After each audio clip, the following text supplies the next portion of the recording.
Welcome to the Business After Hours, where the ties loosen, the suit relax, and we talk business without the boardroom. Grab your favorite drink, kick back, and let's dive into the world of business after hours.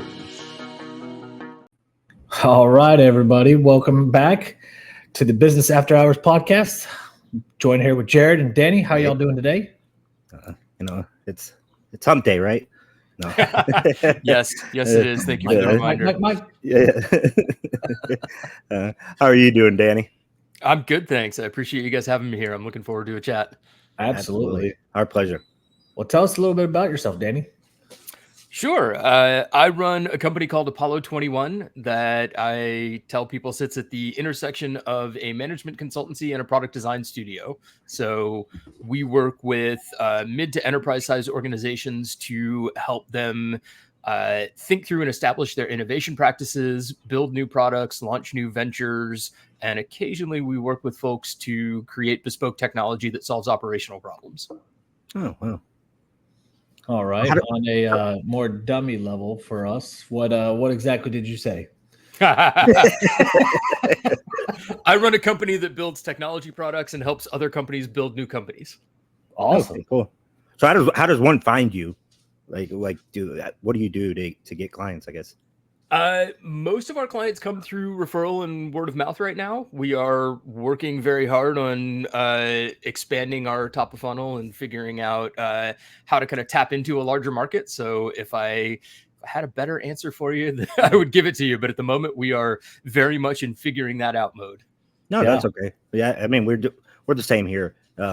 So definitely understand that. I was looking at your website. It looks like you've worked with some pretty big names, Bank of America.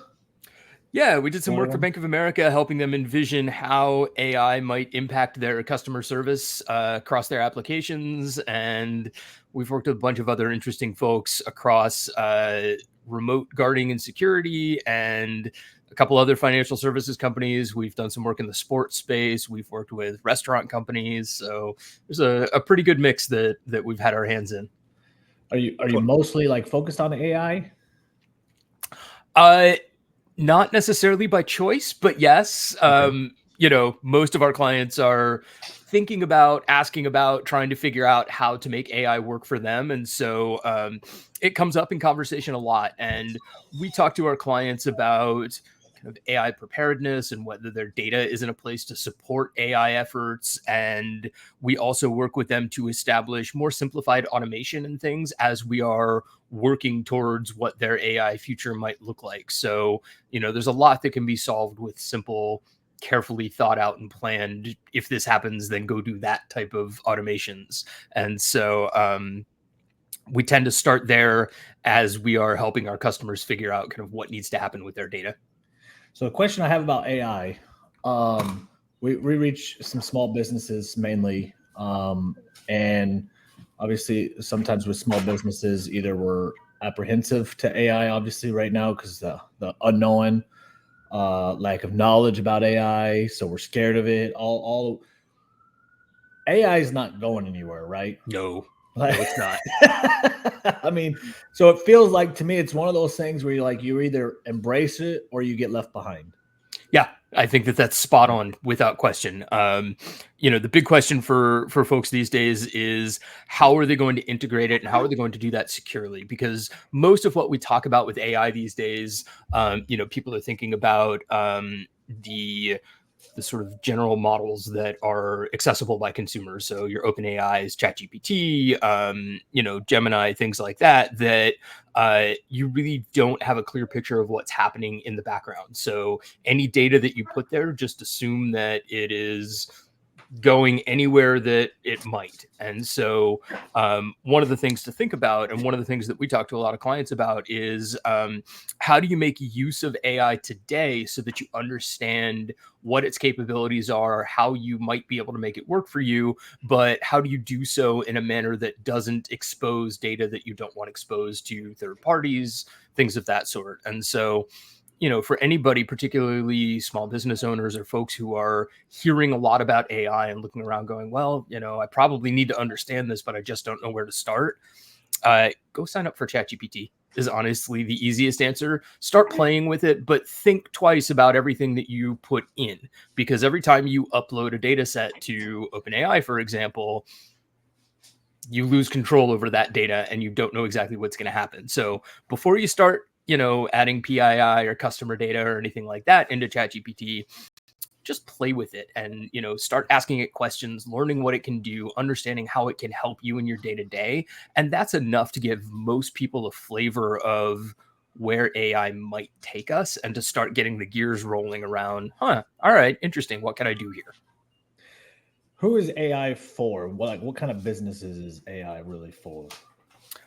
I think that AI is going to impact just about every business, and it's, if you're looking at the corporate behemoths, AI is going to become integral to operations and to the way that just about everything unfolds within business. And the larger companies are the ones that have the wherewithal and the finances, frankly, necessary to train their own models so that they can utilize their own data without worrying about where that data is going. Whereas smaller companies, I think, are going to tap into AI in much the way that I've just described. How do I use the off-the-shelf tools in ways that make my life easier so that I can focus more on my business, more on growth, maybe, save a hire or a head or something like that. So lots of opportunities, especially as we think about Gen AI with impact on marketing and places to look for simple automation and things like that can help make the day-to-day easier. So I think that's kind of where we're headed. Now, do you think AI will take over jobs or, impact employment? It definitely will. I mean, there's no two ways about it. People who do the things that we're teaching Gen AI to do are going to run into a point where Gen AI is good enough that they're gonna have to contend with it. And we're already seeing stories. I just read an interesting article about, I want to say it was the BBC, that over the course of like 2 years effectively rolled off the majority of their editorial staff and was left with one person whose sole job was to edit ChatGPT output.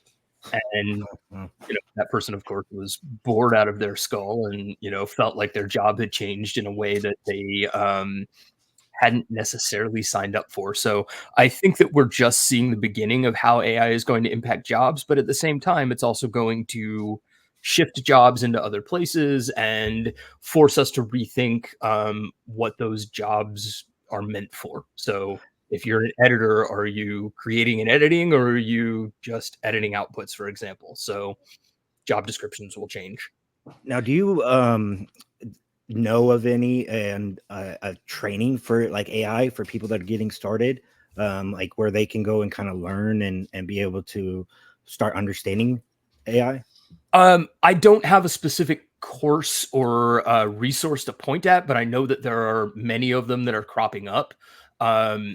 I honestly, Google what's the best way to do blank with AI, and you'll find probably plenty of resources, lots of YouTube videos, things like that.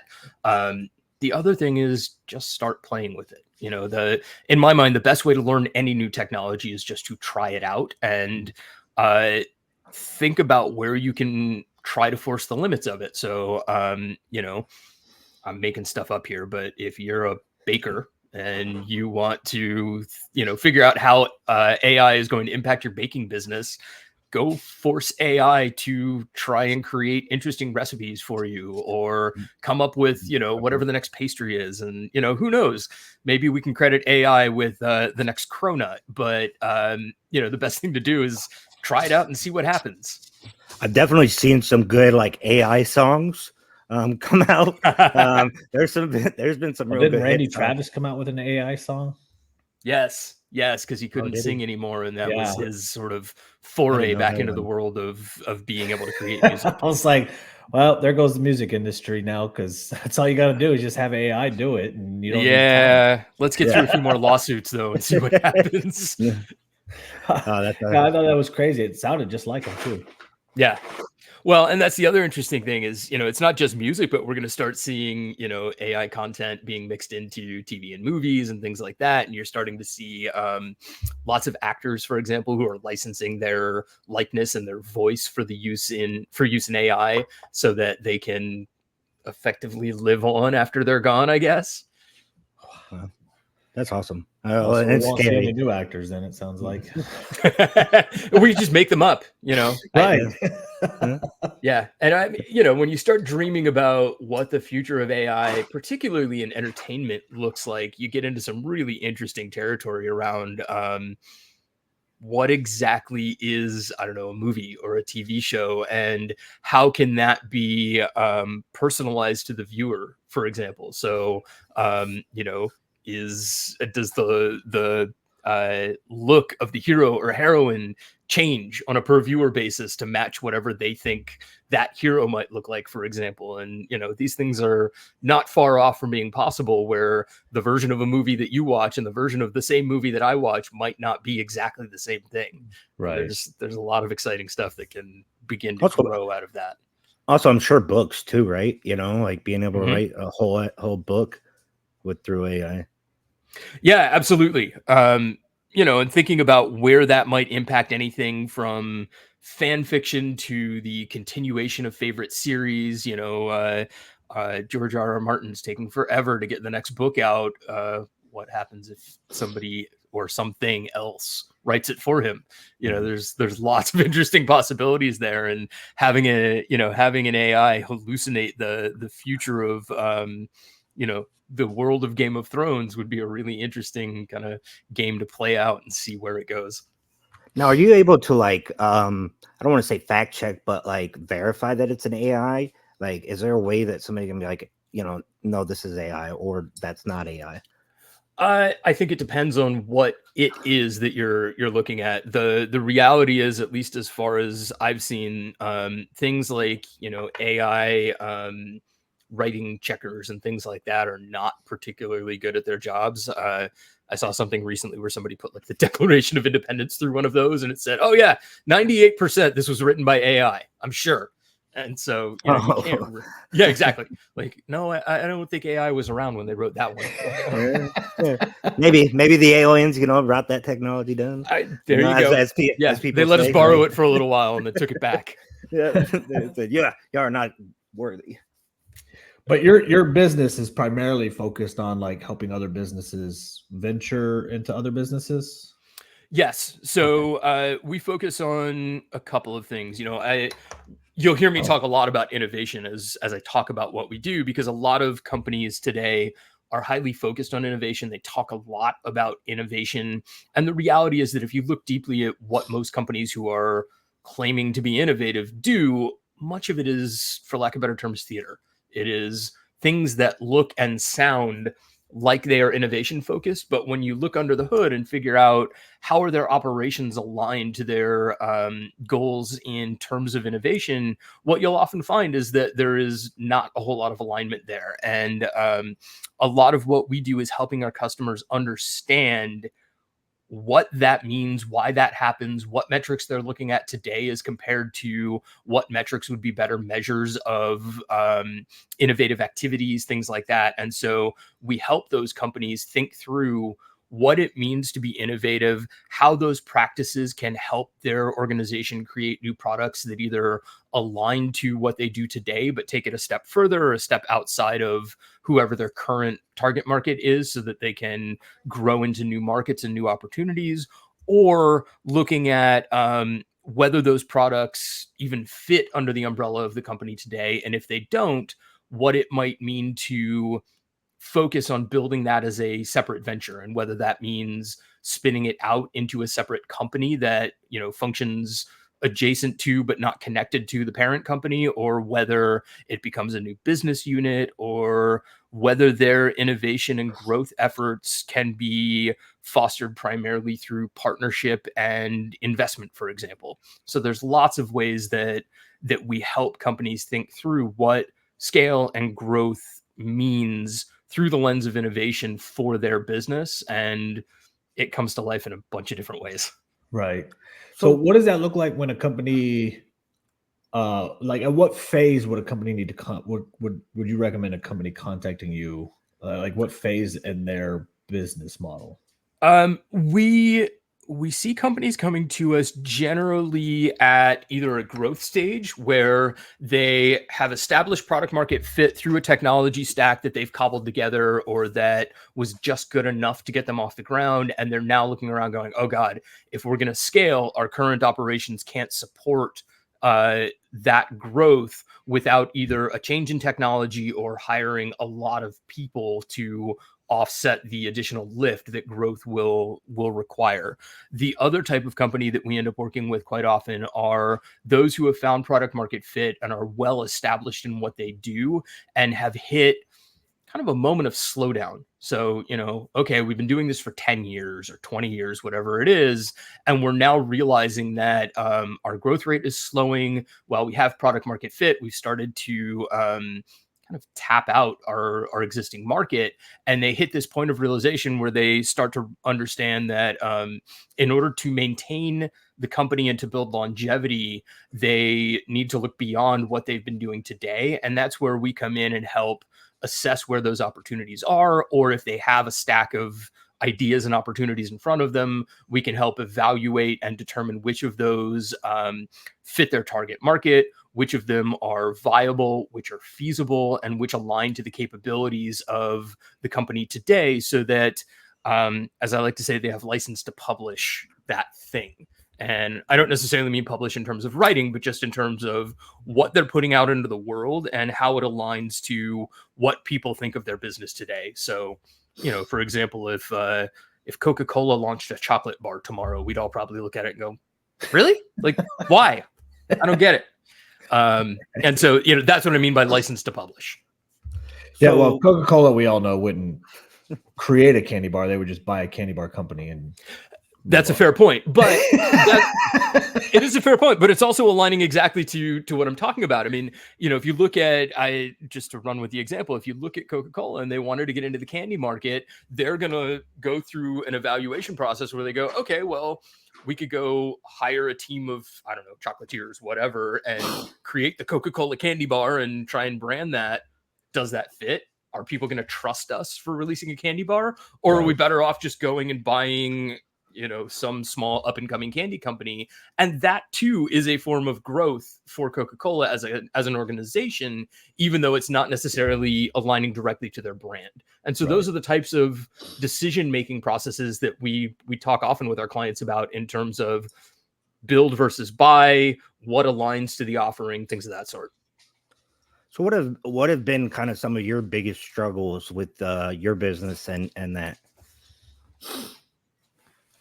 One of the biggest things for us is helping people understand what we do and finding the customers that align to that need. I mean, I mentioned earlier, growth and sales for us have been primarily through referral and word of mouth. And we're at a point where we are focused very highly on figuring out how to move beyond just referral and word of mouth opportunities and into something that creates a more steady funnel for us. So, for as much as I talk about doing this for other companies, it's the old cobbler shoes saying where, it's hard to do for yourself when you're this close to whatever it is you're working on. Well, we know a company called Apollo 21 if you need to hire somebody to help you. Awesome. I will, I'll have to look them up and see what they do. Now, can you expand a little bit more on like technology and what you're looking for certain technology?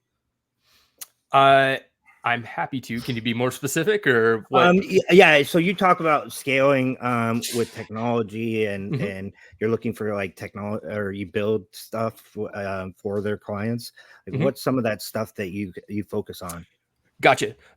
So generally what we build is bespoke for every client need. And so to give you a couple of concrete examples, we worked with a small financial services organization that came to us and basically said, hey, we're drowning in email and we can't figure out how to get past that. Can you help? And so we came in, and the kind of consultatory side of what we do is the evaluation of, okay, you've told us you're drowning in email, but why are you drowning in email? What's happening? What does the process look like today? Who's emailing whom? And, why are there so many, et cetera? And what we found out in that particular case was that their entire process was email. If you need something, email someone. If you need something else, email that person. And so, of course, they're drowning in email, and that's not exactly surprising. And so we worked with them to evaluate and understand what the top 3 processes were that took up the majority of their time and attention. And then we literally built from scratch a piece of operational technology that supported the processes as they wanted them to unfold within the business. And so, as I said, this was a financial services org, and they were managing transactions and cash movement for ultra wealthy folks, basically. And so requests would come in 1,000 a day, something like that. And it was anything from, hey, here's my cell phone bill, pay it out of my account, to, hey, I'm buying this company, I need you to go work out the purchase and get all the paperwork done, whatever. And so we built a platform that understood who had access to which clients, at what level each of the individuals sat within the organization, so that that system could manage, okay, Danny's a junior nobody on this team. He can enter information and submit a request, but then because Danny's a junior nobody, that request has to go to somebody else for approval, and then somebody else for transfer and get checked by the client, et cetera, et cetera. And so we built out technology-based guardrails that basically force them to go through that process as they defined it, but then also automated as much of that process as possible. And so we cut their email volume by something like 90% through the creation of this platform, and moved all of the communications around their workflow into that singular platform, where comments and thoughts and questions could be attached to specific requests, so that somebody could say, rather than emailing going, hey, that bill for Joe's AT&T invoice, did you see it? I had a question, whatever. All of that can just be tracked right next to the invoice itself. Oh. Now, is there a certain industry that you like or don't like to work with? We're pretty industry agnostic. Where we really focus is on solving the problem and helping create something new. So whether it is that operational platform, or we built a mobile app for another client that was designed to be effectively ESPN for rodeo. Really, it depends on who's coming to us and what the interesting opportunities are there, more than, hey, we really want to work on financial services or whatever it is. All that being said, healthcare is really, really hard because it's very highly regulated. Yes, absolutely. I'm sure. So a company calls you and wants to get you on board to hire. So I'm assuming like a team kind of comes in initially, does an initial consult, and then from there, does your team kind of take over? Yeah, so generally our engagements start with a discovery period. Loosely speaking, it's generally about 4 weeks, and it's our opportunity to ask a ton of questions, learn about that client's business, interview internal stakeholders, potentially interview external customers. We might go so far as to running some workshops and things during that period to begin ideating around solutions to a problem, just so that we can begin to define exactly what it is they're asking for. Because what we find, and this sort of aligns to the example of helper drowning in email, the questions that clients come to us with often aren't exactly aligned to the underlying need or problem that they're trying to express. They just haven't either taken the time or don't have the wherewithal to really think through step by step to kind of go, oh, well, we're drowning in email because every time somebody needs something, they email somebody, et cetera, et cetera. And so all of that we cover during that discovery process. And then moving forward out of that, generally we go down one of a couple of paths. If somebody is very clear on what they want built, and we've had the opportunity to evaluate that and prototype it and get some early user feedback, for example, during discovery, then we might just scope out a build phase for creating whatever that piece of technology is that they need. But if they're looking for an opportunity to create a new product or a new venture and don't exactly know what that is, then we rely very heavily on a process called lean customer development, which is effectively interviewing customers, starting with sort of a wide view of, hey, what are the pain points that you have? What are the problems that you're encountering? And which of those might align to meaning our client's business, so that we can come up with a solution. And over the course of that effort, we will start wide and then begin to narrow in and articulate solutions, usually in something that looks almost like a comic strip. Think of like a 4-frame story or storyboard of, hey, you said you have this problem. Here's the definition of that. Here's a possible solution, and here's the outcome that you would get from it. How does that resonate for you? Tell us what you think. Is that something that you would be interested in using? Does it fit into your daily life? Would you be willing to pay for it? One of the most important questions. And we really like going through that process because it mitigates a ton of risk at the back end when you go to start building something. So, the trap that a lot of companies, startups or otherwise, run into is that they hear a problem, they have an idea, they have a problem, of their own, and they have an idea for how to solve it. But if you don't go through that customer development process and really understand whether you just think it's cool or whether other people find value in it, that's where you end up in that we've built a solution looking for a problem spot, where you spend money, you put the team together, you spend, anywhere from 2 to however many months building a thing, and you go to launch it expecting that, if you build it, they will come and everybody's going to come beating down your door, when in reality, that just doesn't work. And so if you go through the customer development process, generally what we see is you spend more time up front, but you save so much time on the back end by not building the 3 other features that you were absolutely convinced that you needed, but then that you heard 72 times that nobody really wants. So you end up building a very finely tuned thing that you put out in the world, and you can get it built faster. You can ensure that it covers off on your customer need. You have heard from people that they're willing to pay for it. And in really good circumstances, you will actually have a line of people who are basically banging on your door going, guys, when can I have that? When can I have it? Is it launched yet? I'd like to use it. I want to share it. And so you've already lined up your first customers before you've ever written a line of code or pushed a pixel or released anything. And that's a great position to be in. Heck yeah. So now, when you're going through that process, are you primarily doing this like remotely, or are you actually going into business and watching how they do everything? It varies, and it depends a bit on the customer. We love to get in a room with customers and work face to face. It's a great way to build that relationship. But Apollo 21 as a company operates fully remotely, and so we have gotten, I'd like to think, pretty good at working in that manner, and getting what we need from our customers and partners and from their customers, et cetera, so that we can learn remotely if necessary. And frankly, it doesn't make a huge difference to us unless there's something that we really need to see in action. If it's a manufacturing problem and we need to see how something is manufactured, for example, it's hard to do that remotely. But beyond that, if we're just talking to people, then it doesn't matter quite as much. What's your background? Long, twisted, and a bit of a roller coaster. I started my career in advertising way back in the day. I spent, a year and a half or so doing that, and realized very quickly that I didn't enjoy it. And so I basically made a personal point of getting myself out of the world of advertising. And so I started applying to a ton of jobs, and long story short, ended up working at an innovation consultancy here in New York called Poke. And spent about 5 years there building out their product and creative practices.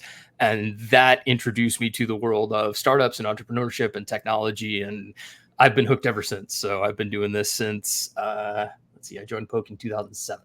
So. Awesome. No, it's it's just unique because you don't, at least it's not widely advertised of companies like yours coming in and being the innovator for another company. Yeah, it's kind of a unique position to be in, but I, as I said, I spent a decent portion of my career early on working in an innovation consultancy, and then bounced around a number of different startups that either I had founded or others had founded, and finally landed on opening Apollo 21 after I spent about the last year at my previous company, basically running a little SWAT team that was helping other portfolio companies with their technology needs. And so what I found was that effectively we were doing the work that I'm describing. I was just doing it under a different title and, being introduced by a different group of people. And I found that it really aligned to my background really nicely. I have this weird mix of services background and creative background and technology, and then building companies and products and things like that. And at the end of that year of running a SWAT team, somebody in the portfolio company tapped me on the shoulder and basically said, "Hey, you might want to go think about doing this because you seem to enjoy it and seem to have an impact doing it. So go." And that was the start of Apollo 21. Awesome. So, with leaving the corporate world, what would you say is the most enjoyable about being the owner, being building a new company and all that? For me, it is the opportunity to build a company based on a culture that I believe in, and supporting a team based on the way that I think a team should be run. So I mentioned previously that we are a fully remote company. We also operate as a results-oriented work environment. And so effectively, we have built a company culture that is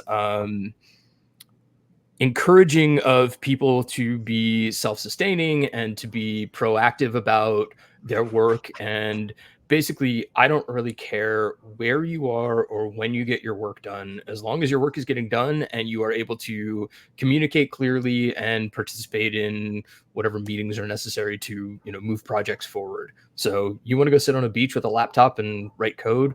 Amazing. If that makes you happy, then it makes me happy. And so to me, that's kind of the most fun, is building a company in the image that I think makes the most sense. Sure.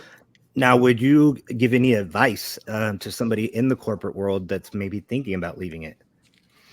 A lot of startups are born out of that kind of moment of somebody in the corporate world either seeing an opportunity or getting tired of what they're doing. And the biggest piece of advice that I would give is, as much as you might be excited about it, don't jump in with both feet and just leave your job and go and create your startup, because it's way harder than most people realize. And we see all sorts of success stories all the time. So-and-so company just raised millions of dollars. So-and-so just got bought for billions of dollars, whatever it is. And it creates this, this false expectation that the world of startups and entrepreneurship is easier than it actually is, when in reality, it's incredibly hard and incredibly stressful, and has a very different set of requirements and expectations than being a part of the corporate world does. So my advice is, start something on the side, go explore it, find something that you have fun doing, that you're an expert at,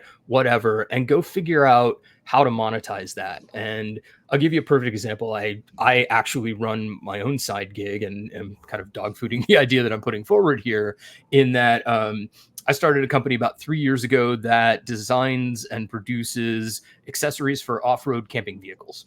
Has nothing to do with my day-to-day with Apollo 21, but it's proof for me that, if you're interested in something, I was living in California at the time, was excited about getting out and camping and stuff like that. And as I was doing it, I was going, I really wish I had a blank.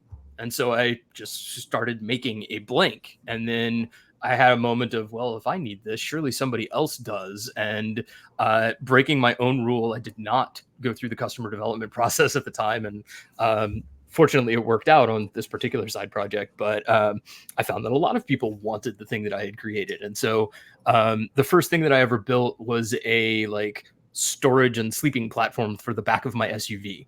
And I posted some pictures of it on a couple of Facebook groups, some forums and things that I'm in.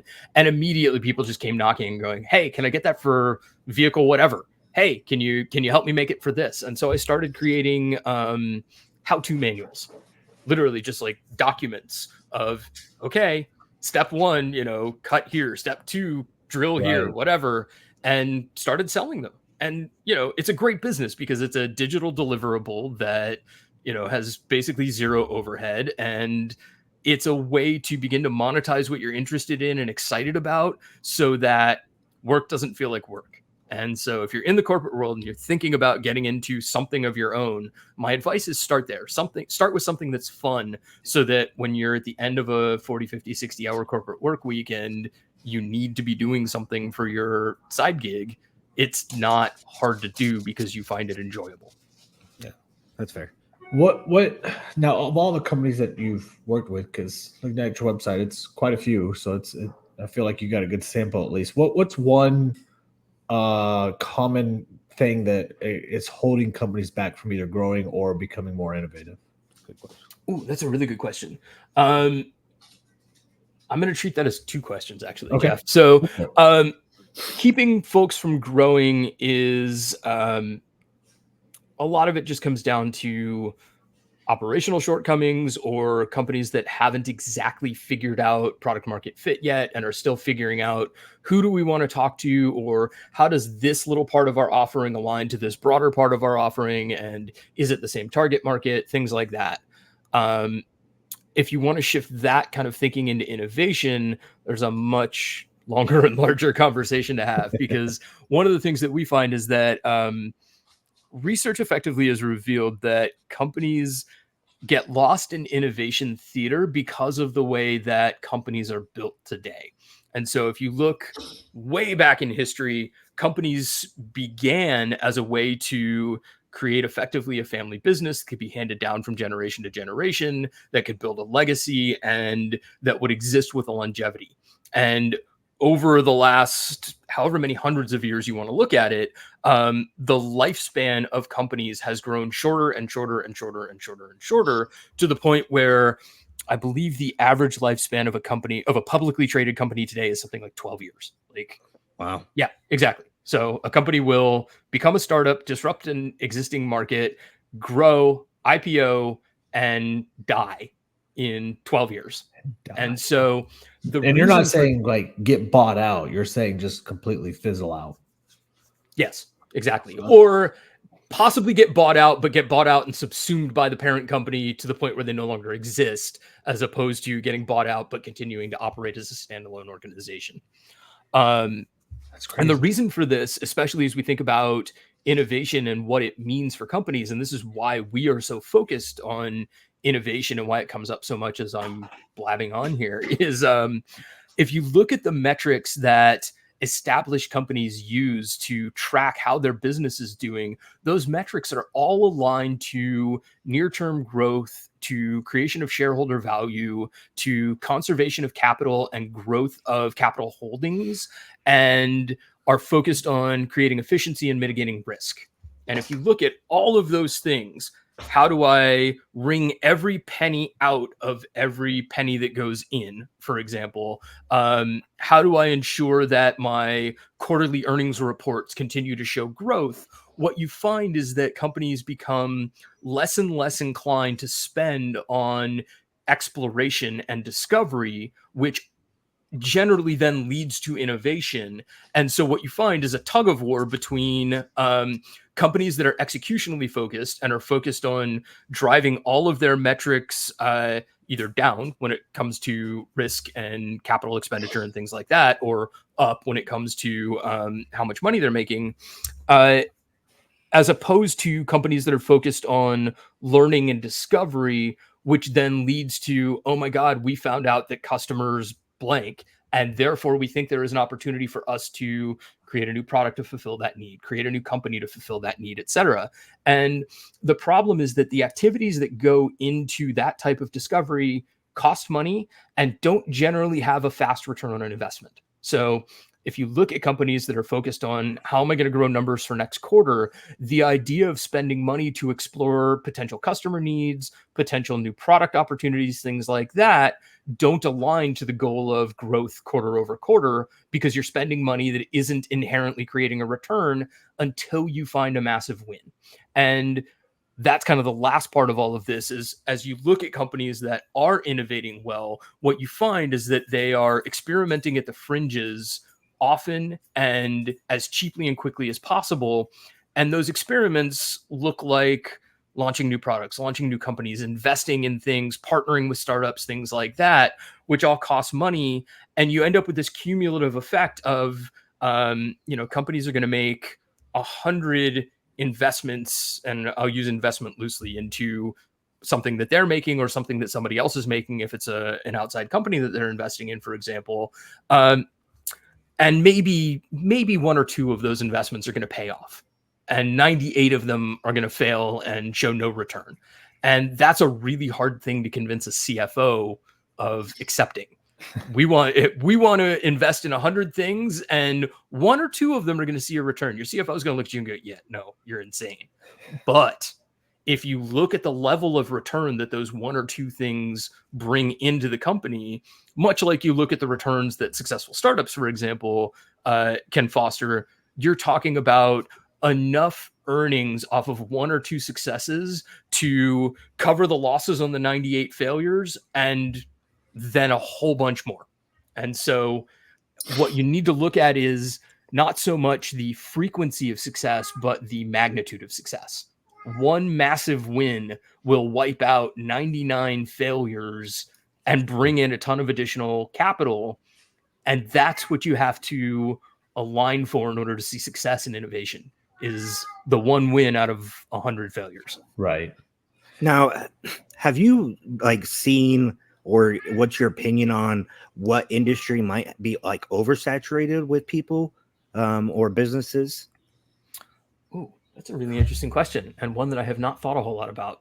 I have to admit, I don't have a good answer for that off the top of my head, but it's one that's worth thinking about. I mean, I guess the easiest answer right now, and we were talking about AI earlier, is if you look at the venture investment landscape right now, if you don't have AI somewhere in your company's pitch deck, you're not getting investment cash. And so the result is that, 99 out of 100 things that are being launched today are AI applied to blank.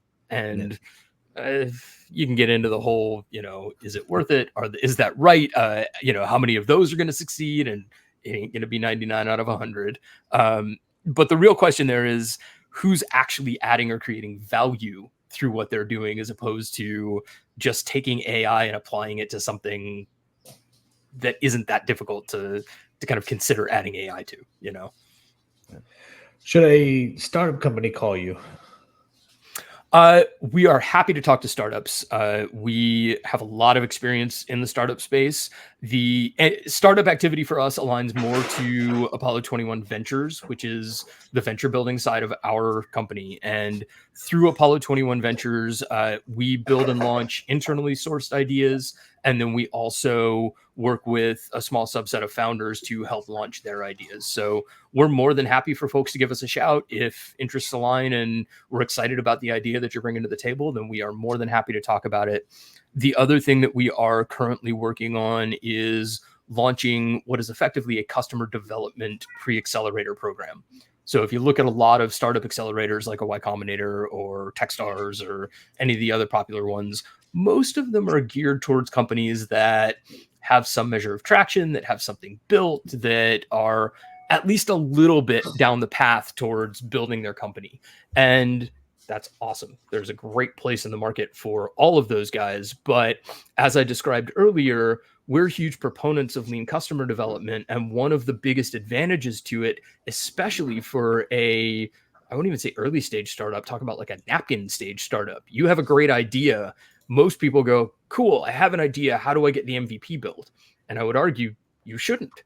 Go and talk to people first. Go and validate that idea. Go confirm that people like it, that they need it, and that they want to pay for it. And so we're building an accelerator program that is explicitly focused on that aspect of what it takes to build a company, so that when founders go to apply to a Y Combinator or a Techstars or whatever accelerator they might choose, they have enough validation under their belt and demonstrated that hopefully they will prove to be a shoo-in for those accelerator programs. And more importantly, they have a very clear-cut, de-risked idea of what they need to be creating. So have you actually turned away a potential client? We definitely have. We've talked to a few people who just kind of didn't fit exactly what we do, or for whatever reason weren't in a position to align to how we prefer to execute business. And the customer development process is a great example. Some folks just can't get their head around the value of spending what might be as much as 3 months talking to people. And they go, well, really? Why should I pay you to talk to people for 3 months? And to me, the answer is, well, because if you pay us to talk to people for 3 months, then your build cycle is going to drop from 6 months to 3 months, and you're going to de-risk the whole thing. So it's a time commitment is all the same, but the way that you approach the process is dramatically different. Awesome. Sounds like you got a exciting world for your business, just because you get to, like, obviously no two businesses the same, even in the same market, but the fact that you get to, like, it's a whole new adventure every single time you get on a new client. And yes, it's one of my favorite things about working in this space. I love the opportunity to explore new things. And you're right. Every single client brings something new, something interesting. And for me, at least, that's the beauty in what we do, is helping solve unique problems. And when you do it long enough, what you begin to realize is that the problem that your rodeo client brings to the table and the problem that your restaurant client brings to the table may sound entirely different, but there's always some thread of similarity behind whatever that problem is. And so we're in this unique space of getting to learn about lots of different businesses and lots of different fan bases and things like that. But we also have the opportunity to find that similarity in the through line so that we can create repeatable processes around the work that we do that help us build confidence and build understanding in how we approach that problem solving process. Why haven't you gone into just a niche, like one particular one, whether it be financial, obviously not hospitals because how hard they are, but what prevents you from just going niche? What has prevented us in the past is just the fact that opportunities have come from unique areas. And so we would have ended up turning away really interesting business opportunities that didn't align to whatever we had done previously, simply because they were new. And I can't guarantee that we won't find a more specific niche, but so far we have not been put in a position that we have to. And it has moments of difficulty.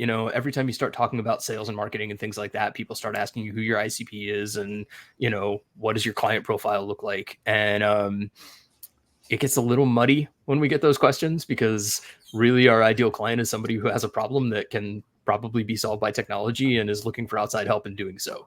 And that's a really broad, crappy way to articulate what a business does, because people go, well, I mean, every business has problems, so whatever. So I guess we just haven't found our niche yet. Okay. I think as a company of Lone Star Valor Funding, we kind of struggle with the same thing of niching out, because we can service pretty much any small to medium sized business that's looking for funding, and so I kind of relate to that, because of it's a similar situation. Everybody's like, why do you not niche? Like, what's your niche? And it's like, well, I don't know, because we've dealt with so many different clients that right. That it's like, I enjoy the difference. I enjoy dealing with some new client that has a funding issue and trying to figure out what the best way to fund them is. Exactly. And as we talk about innovation is something that can be applied to just about every business. And so in a way it is our niche, but at the same time, it is a very broad niche because it is applicable across a lot of different business types. And so I guess an alternate way to answer the question is we have found our niche. It's just a different type of niche than most people think about when they're asked that question. It's not a vertical, it's a pursuit, I guess. Sure. Yeah, No, that absolutely. makes sense. What how has the economy been impacting you guys? It has impacted us in much the same way that I think it's impacted just about everybody. There's less money flowing around. People are slower to move with their capital and are scared, for lack of better terms. I was trying to find a better word than scared. And I can't. People are scared right now. Do you have like anything to say to those kind of people that are maybe scared about spending more money because of the economy or that? Yes, and it aligns right back to what I was talking about with innovation earlier. If you are hoarding capital because of the economic market, you are limiting your ability to explore and discover and therefore to innovate. And while it might be a short-term effort in protecting your business, the long-term outcome of that is that somebody out there is still spending money and working to innovate and disrupt whatever space you're in. And if you're not keeping up, then you are dying. I agree. That's and I feel like that's more of a good message for like small to medium businesses, just because the larger guys are always out there spending the money. Yes and no. I understand your point, Jeff, and I don't disagree, but even the larger organizations are, being more careful about where they spend, convincing them to invest capital in startups, for example, or companies that might provide interesting partnership opportunities is a really tough sell when the economic market is difficult as it's been for a while now. Yeah, absolutely. Well, Danny, as we wrap us up here, first off, I want to say appreciate your time for coming. Oh, it's been a pleasure. Thank you. And I will hyperlink your website to all the platforms on the video for Apollo21.io for everybody to go visit. What is one thing that you can do to encourage business owners during this time? I have a personal mantra that I live by that I think fits that question, and it is fail beautifully. And for me, fail beautifully is a reminder that if you're not trying to do something, if you're not, putting in the effort, then you're not going to get anywhere. And so you might as well try and fail than not try at all. And so failure to me is primarily a learning experience as opposed to a negative experience. And I would encourage everybody to just know that failure is a part of what we do, and we're all going to fail at some point. So learning to live with failure is a freedom in and of itself. That's good. Now, what would be the best way to get a hold of you? Best place to find us is on our website at apollo21.io, and there's a contact form there. There's a ton of case studies and white papers and a bunch of other fodder that is worth a read, at least I hope. You can find me. I am dn@apollo21.io, or give us a shout at hello@apollo21.io. And of course, we're active on all the socials. I am personally blah, blah, blah / among many on most social things. And Apollo 21, of course, is also active on social media. So you can track us down there as well. Awesome. Well, we will, again, hyperlink all that so that it makes it easy for everybody just to click on it. That way they don't have to go Google search in or type in the wrong address. But again, definitely appreciate you, Danny. Best of luck to you and your business. If we can do anything now or in the future to help you, definitely let us know. We'll do what we can to help you. Really appreciate that. Thanks, guys. Absolutely. Yeah. Have a good one. You too. Welcome to the Business After Hours, where the ties loosen, the suit relax, and we talk business without the boardroom. Grab your favorite drink, kick back, and let's dive into the world of business after hours.